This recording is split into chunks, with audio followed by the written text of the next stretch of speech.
Isang magandang umaga po muli sa ating lahat. Ito po muli ang inyong lingkod, Pastor Anwar Ponce Mabesa, dito po sa Basod, Camarines Norte. Pagpalain po ng Diyos ang mensahe po sa umagang ito. Nawa ito'y maging pagpapala po sa bawat isa. Dito po sa 2 Corinthians chapter 5 verse number 14 and also 15 and 17, sabi po dyan, sapagkat ang pag-ibig ni Kristo ay pumipilit sa amin, sapagkat ipinasya namin na ganito, na kung ang isa'y namatay dahil sa lahat, kung gayon lahat ay nangamatay. Verse number 17, sabi po dyan, kung ang sino man ay nakay Kristo na, siya'y bago ng nilalang, at ang lahat ng bagay ay naging bago. So sa umaga pong ito, nais ko pong pamagatan po ang ating pong devotion patungkol po, sabi po dyan, the love of Christ, yung pag-ibig ng ating Panginoong Kristo. 2,000 years ago, ating pong nakita at napakinggan ang kanyang ginawa sa ating lahat. At yung po pag-ibig niya, yung po yung paglalarawan po ng kanyang pagmamahal po sa atin. At sabi po dito, sa salita po ng Panginoon, sa verse number 15, and that He died for all, sabi dyan, at siya'y namatay dahil sa lahat. Okay? Sabi po dyan, mga kapatid, unang bagay na ating po makikita dito yung pag-ibig ng Panginoong Kristo. Sabi po dyan, napakaganda po ng pagkakasabi dyan, at siya'y namatay dahil sa lahat. Christ died for all. Namatay po ang Panginoong Kristo para sa lahat. Namatay po ang Panginoong Kristo para sa ating para sa lahat ng mga taong makasalanan. Kasama po tayo doon. At yung pong kanyang kamatayan na hindi po kamatayan na kung ano lang, talagang naranasan po niya ang bigat ng kamatayan, naranasan po niya yung hirap ng kamatayan, at naranasan niya yung kamatayang hindi po maganda sa paningin ng maraming tao. Pero salamat po sa Panginoon dahil sa kamatayan pong yun, nagkaroon po tayo ng kaligtasan, nagkaroon tayo ng pag-asa, at nagkaroon tayo ng buhay na walang hanggan. Kaya salamat po sa pag-ibig ni Kristo.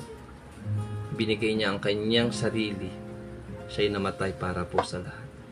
Pangalawang bagay, ang pag-ibig po ni Kristo, hindi lamang po siya'y namatay para sa lahat, kundi sabi po dyan sa verse 14, the love of Christ constrained us. The love of Christ constrained us. Yung pong pag-ibig ni Kristo ay pumipilit sa amin. So napakaganda po ng kanyang pag-ibig until now.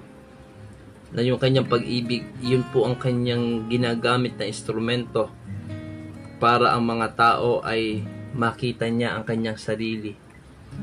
Para makita ng mga tao ang kanilang mga puso. Makita na ng tao na mayroong isang persona na namatay para sa kanila.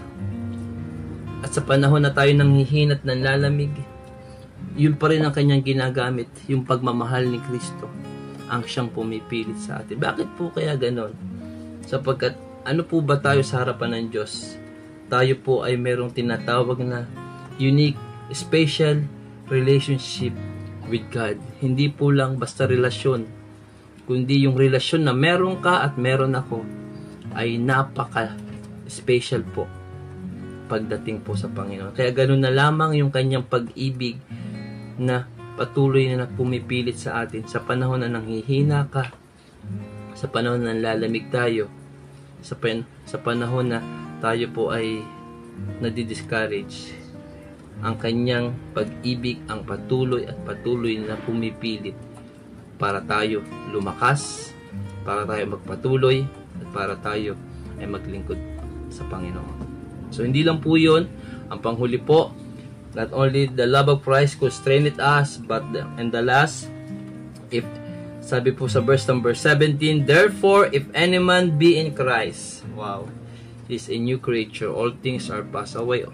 Behold, all things are become new. Ang pag-ibig po ni Kristo, hindi lang po ang nagpupumilit sa atin, kundi the love of Christ change us. Ang kanyang pag-ibig ang siyang laging nagbibigay at nagbabago ng buhay natin. Kaya sa araw-araw, sa panahon na tayo iniibig ng Diyos, araw-araw niya binabago, day by day.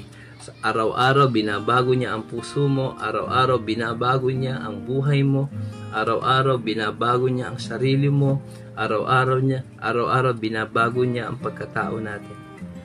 At ang nagiging instrumento lang niya ay walang iba kundi yung kanyang dakilang pag-ibig sa atin. Kaya yung pag-ibig po ni Kristo, napakahalaga po nito sa atin. Yung pag-ibig po ng Panginoon, ito po ang nagbago ng buhay po nating lahat. Yung kanyang pag-ibig.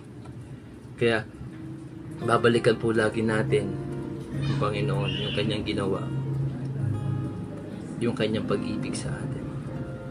At lagi, ulitin ko po, ang pag-ibig ni Kristo can change us. Ang nagbabago ng buhay natin. Tayo po manalangin. Panginoong Jesucristo, salamat po sa pag-ibig niyo po sa amin. Pagpalain niyo po ang salita niyo pong ito sa bawat isa po sa amin. Manguna po kayo at maghari. Ito po ay aming dalangin sa tanging pangalan po ninyo, Jesus. Amen.